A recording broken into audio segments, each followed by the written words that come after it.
Hi, everyone, and welcome to Anatomy of a Scene, She Said, the movie, here at the Power Women Summit 2022. I'm Sharon Waxman. I'm the founder of TheWrap and Wrap Women, and today I'm here with the screenwriter of She Said, Rebecca Lenkiewicz, and its producer, Dede Garner. We are delighted to have you and to talk about this very intense scene in the film. It's an intense film overall. So let's take a look at the scene. It's about 8 minutes long, so everybody knows, and then we'll come back and talk about it. Here we are. Tea? Thank you.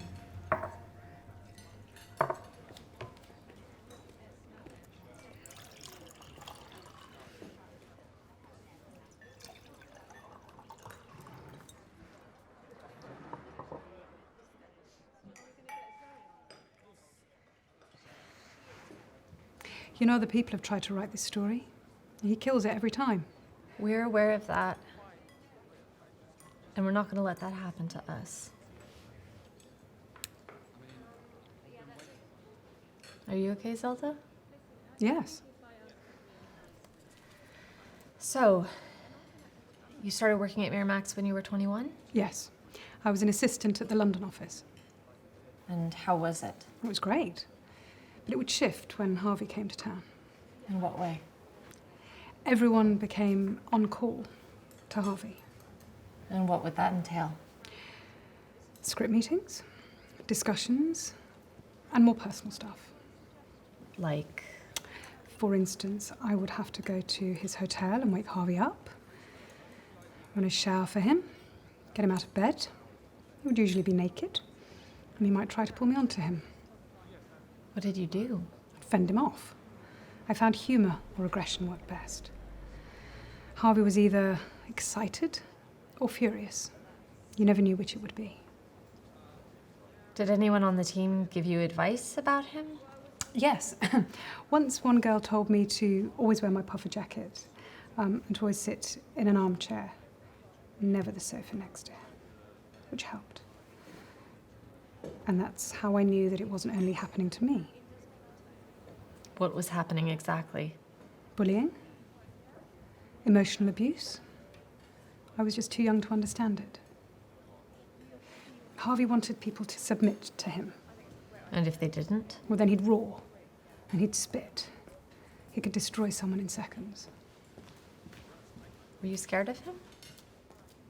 Yes, we all were.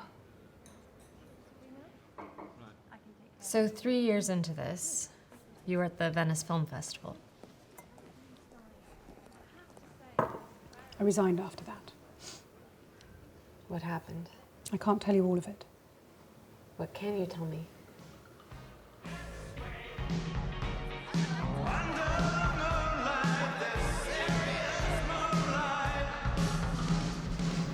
There was a new assistant. She was my age. She was great. She was very smart. And she was doing Harvey's evening script meeting alone for the first time, and I told her to call me if he got difficult. Was he pursuing her? No. Harvey said, I don't like Jewish or Asian women. But that night... She called you. No. The following morning, she came to me. And she was sobbing, and she was hysterical. Rowena, what happened? And What is it? I held her. Did she tell you what he did? Not exactly. Only that no one must know. But I knew. I knew that he must have... What? She was so upset. I knew that it had to be the worst possible thing. I calmed her down and I went straight to confront Harvey, who was in a meeting with Scorsese, who hated him, so it was a really big deal for Harvey. And I went straight up to him. And I said very clearly, you need to come with me right now. You went right up to them and confronted him. Yeah. I was so angry. And in front of everyone, he stood up. And he followed me like a lamb. And then I knew he did it. And then? He denied it.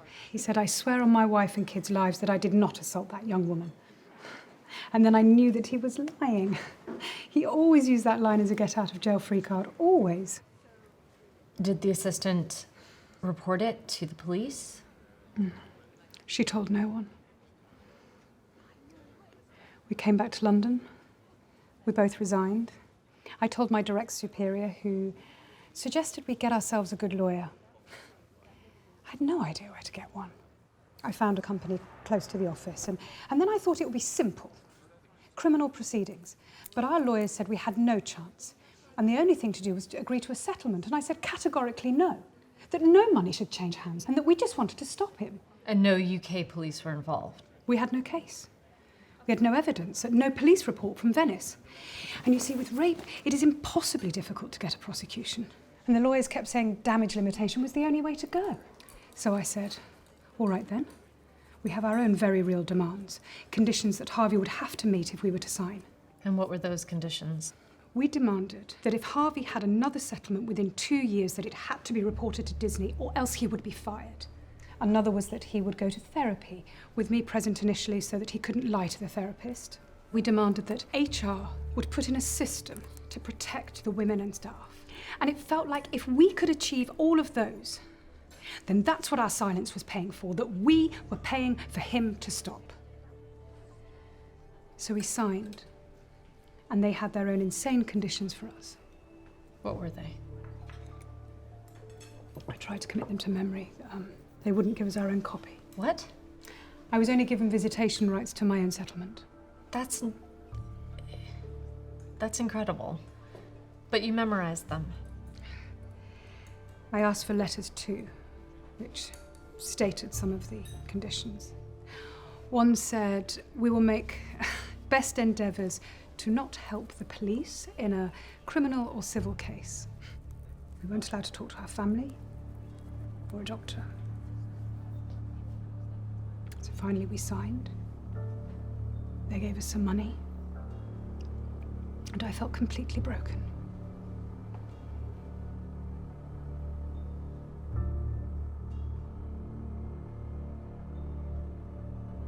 I interviewed for other jobs afterwards, but everyone kept saying, "Why did you leave Harvey?"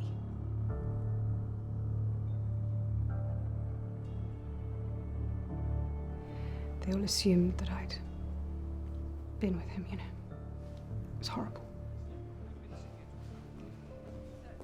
What did you do then?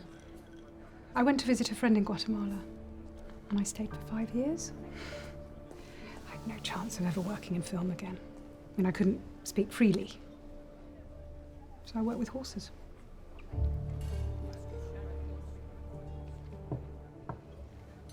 You lost a lot.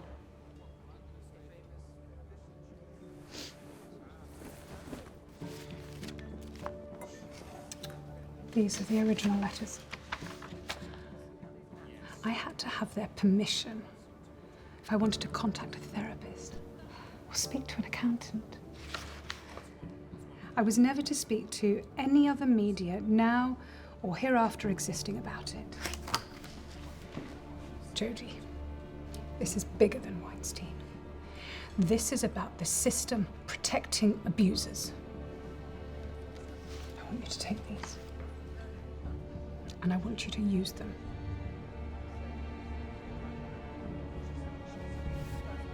I've got to go now.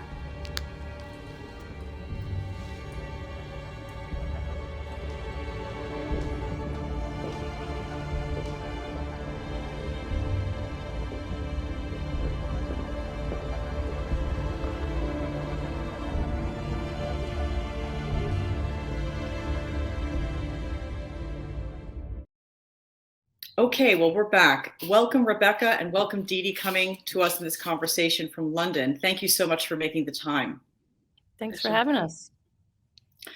It's such an important film, she said. I wish more people had gone to the box office and seen it, but I honestly believe this is a film that's going to be one of the important landmark films of our time, and I know people will find it over time. And it's an important film, of course, for us to have here at the summit, because the summit began in the wake of the Me Too allegations and Harvey Weinstein, and our feeling that we needed to bring the women of this industry together to have a very positive experience of empowerment and supporting leadership. And we have had every year, and have again this year, many survivors of sexual assault, and we always honor them and welcome them to this event. So it was really important to me to have the film be part of this. We appreciate your interest. Thank you. Yes, well, we all have a role to play, right? So not to make you guys blow your minds at this point in the conversation, but this scene that you guys chose was incredible to me that you chose this scene, because I was a reporter at the New York Times in 2005, and watching that scene, it was a very through the looking glass experience, because you wouldn't know this, I actually sat in the chair across from Zelda Perkins in 2005. I'd gone to London to interview her based on a tip that there was very bad stuff that had happened with Harvey Weinstein, and there were people who had signed settlement agreements. And I'd gotten her so far as to agree to sit down with me. We weren't in a cafe, we're actually having tea.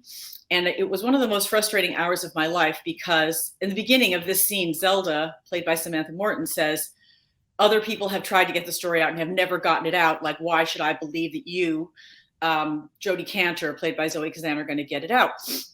And I'm thinking, that was me. That was me. She sat there for an hour and just kept saying, I can't say anything. I can't say anything, because she was still afraid of the NDA.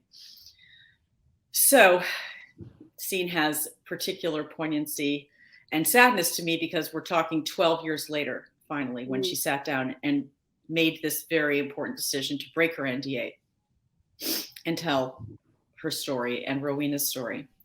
So let's talk about kind of how the scene came about. Rebecca, we'll start with you, because you're the screenwriter. How close is this to what's actually in the book, She Said, by Jodie Cantor and Megan Twohey? And how did you approach it? It's pretty close. We were faithful to the book. There aren't any huge transgressions from the book. But after I wrote it, Zelda had some input too. So there was a brilliant re-edit with Zelda's input. It was a shorter scene, and then it became longer just because it was felt that, more needed to be in there about everything as the whole system, really. So it was kind of quite an organic, evolving scene. But I just remember thinking, writing that one and the other two scenes with the survivors, that we needed scenes that had real weight and space, so that there'd be a triptych of very moving, authentic, truthful scenes where the survivors in some way could reclaim the voice that they felt they'd lost. That was the aim of the three scenes, and this one was obviously key. How does that work when you say you gave Zelda input? That's quite remarkable. How did that work in terms of getting input from survivors in general into the script? Yeah, I suppose it's unusual. I can't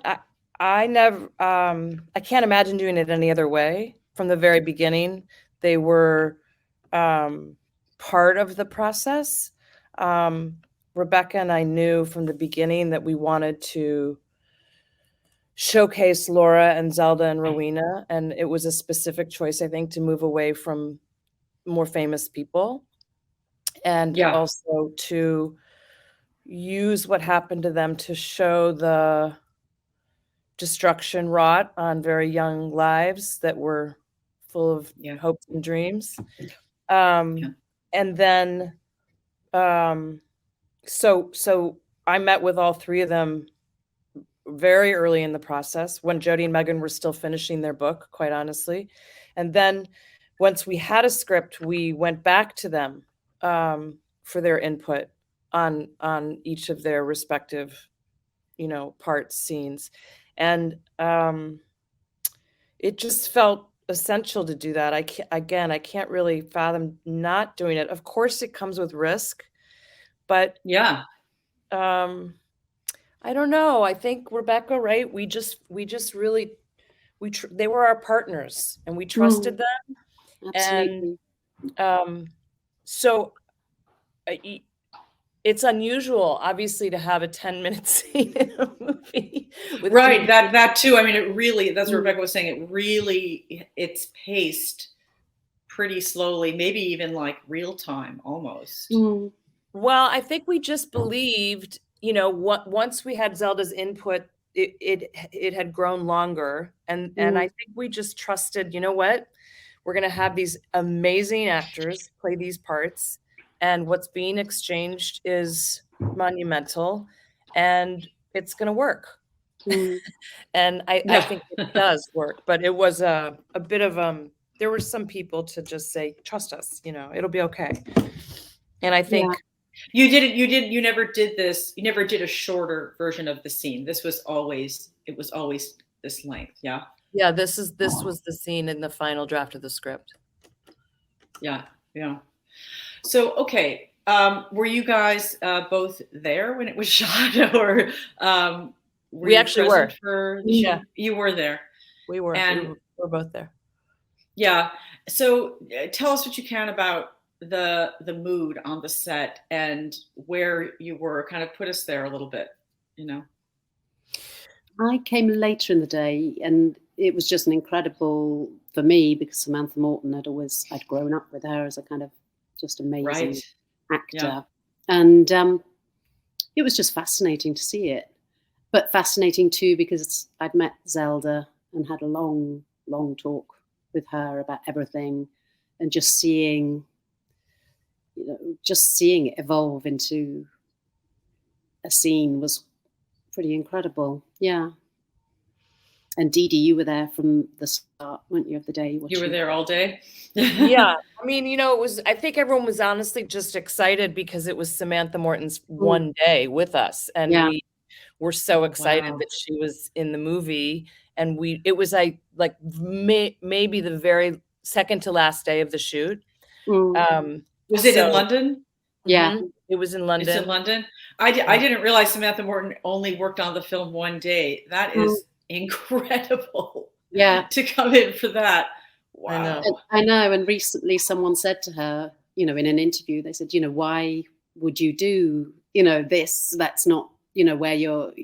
And she just said, it's all Zelda Perkins. There's just an answer to this. It just, it was just her absolute. She felt compelled to do the film because of the subject matter, which was very close and personal to her, but also Zelda's incredible work since then on NDAs. So it was a wonderful synergy of people getting together, and Zelda and Samantha talked very closely about the scene and met. So it wasn't a convention. So Zelda was there on set as well. No, Zelda wasn't on set, but Zelda and Samantha had met and talked in detail about the scene and what needed. It's a very important scene because it has to hold a lot. And during the whole film process and the shooting process and pre-process, Dede was the person who was holding that space for everyone. And it's a very volatile, sensitive space. So, this was a part of that. Definitely. You just mentioned, Rebecca, Zelda's work on NDAs. Do you want to elaborate just for a moment on that and just remind our viewers what's happened in that space?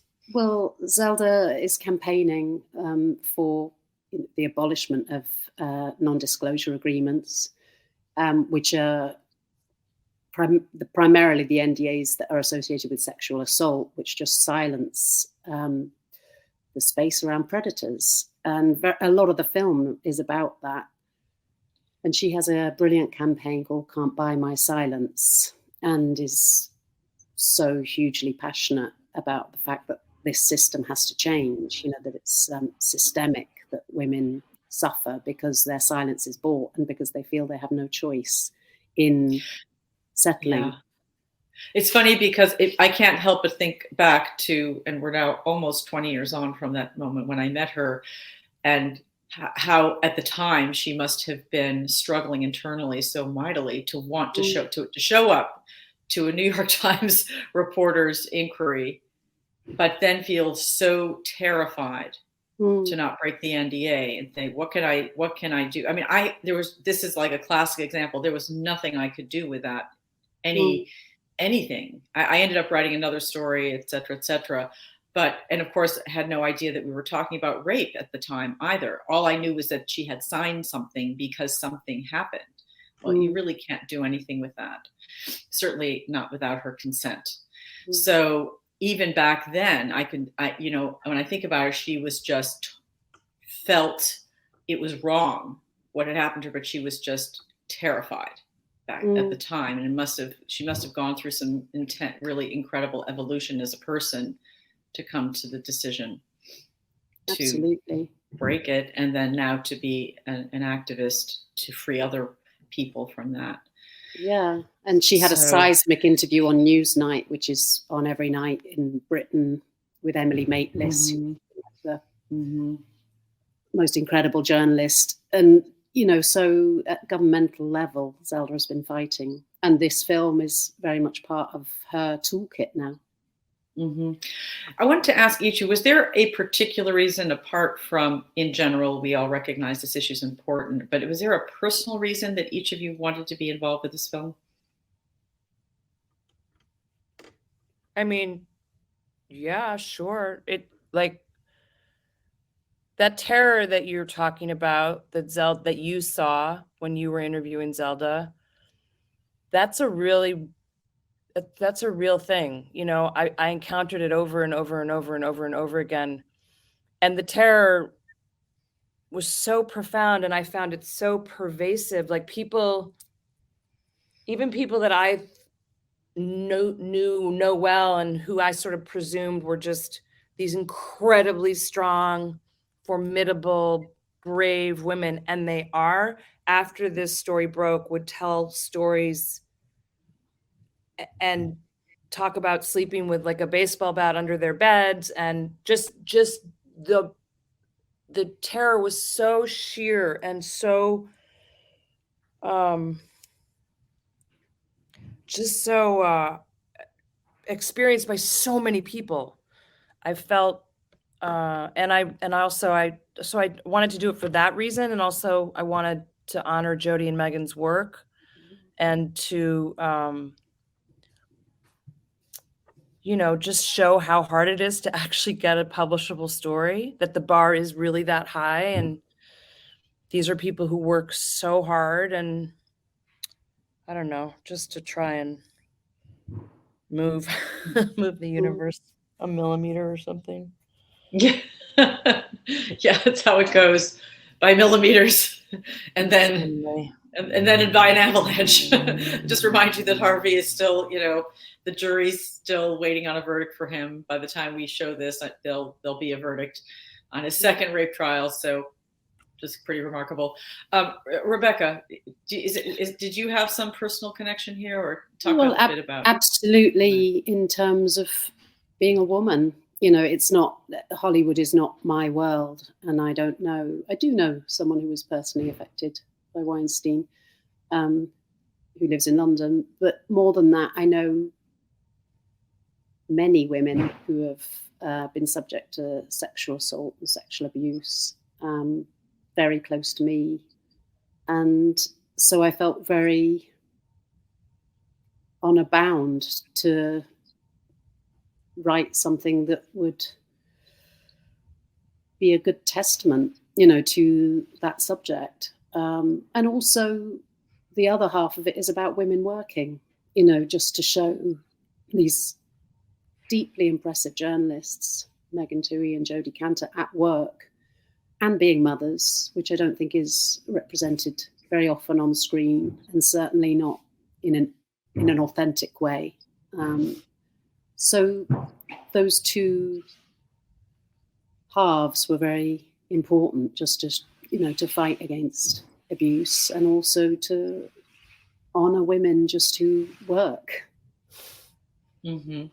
Yeah, and change absolutely. things. I mean, that article changed, things aren't fixed now, but it started conversations, it shifted laws. I mean, it launched a worldwide movement. I'm sorry, it was not just here. I mean, Me Too went all over the world, and laws changed. Laws here in California, where I am, changed about statutes of limitations. And I'm not saying it's perfect, and I'm not saying there hasn't been backsliding, but we'd be crazy not to call it progress. Absolutely. And since the film has been out, I've been approached by so many different people, some survivors of abuse who've said that it was very healing for them to watch the film, some who were involved with Weinstein and abuse and said it's been healing. And then other people, like a young actress, came up to me the other day and just said, I feel so much safer since the article. Wow. And so things like that are so important. That's amazing. Yeah, they are. You want to touch people, and you want your work to be important. And this was the most important thing I've been part of. Mm-hmm. Yeah, that's so gratifying even for me to hear, so much less for you to hear, because I think these kinds of movies are very hard to get made. They're really hard to get made. And the stories, and I know personally from personal experience, the stories are very hard to get published. And the film does a good job of showing how much scrambling Jodi Kantor and Megan Twohey did. I thought Zoe and Carey Mulligan did a really great job of just portraying what it takes, this just insane, obsessive persistence to do investigative stories like that. And of course, they've gone on and continue to do incredible work recently, as the past couple of weeks. But it just takes this obsessive persistence, but it also takes the support of the editors and the institution behind the reporters. It's very, very hard. What Ronan Farrow did, it was, arguably even harder, because he was out there, he was left dangling out there by NBC. And then finally the New Yorker brought him in and gave him a home. But he did the bulk of that work very much on his own. And I think it's fair to give him credit as well. He's a big part of what just the curtain that got ripped back. Absolutely. Absolutely. Yeah. And we, the movie credits Ronan for getting the Umbra tape, which we have in the film. Incredible. It felt essential to include her bravery, which was so ahead of its time and then totally ignored. And that was absolutely Ronan's achievement for sure. Yeah. I thought that the performances of the reporters themselves were really, of the actresses playing the reporters were great.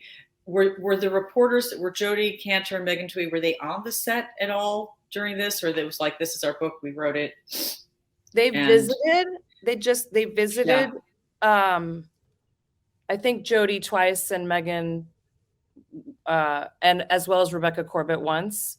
They were very involved in the development. We sort of went and Rebecca wrote a script, and then we went and spent several days in a New York Times conference room with them to make sure that we got all the journalism right. Right. By the way, Rebecca Corbett, who was an editor of mine on a couple stories, she's an amazing editor. She's kind of legendary. Yeah. And it was great. Was it Patricia Clarkson, right? Plays her. Yeah. It's great. Yeah. Yeah. But it felt very much. They kind of let us go do our thing. And they met the actresses and spent a lot of time with the actresses. So there was a lot of, in-depth forensic work on the scenes between the actors and the journalists. And of course, in the film, there are several survivors who also. Yes, that's also really moving that there were survivors who themselves got to play roles in the film. I wanted to ask also, before I have to let you go, because people did bring this up, and Dede, you made brief mention of it.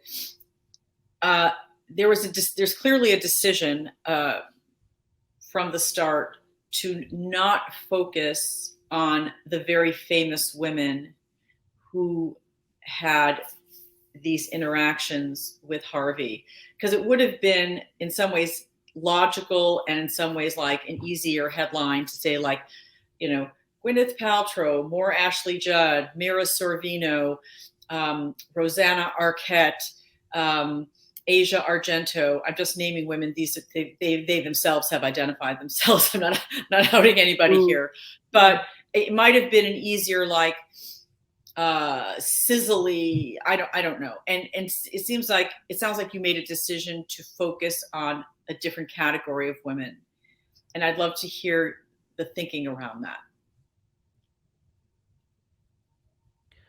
The Zeldas, the Rowenas, the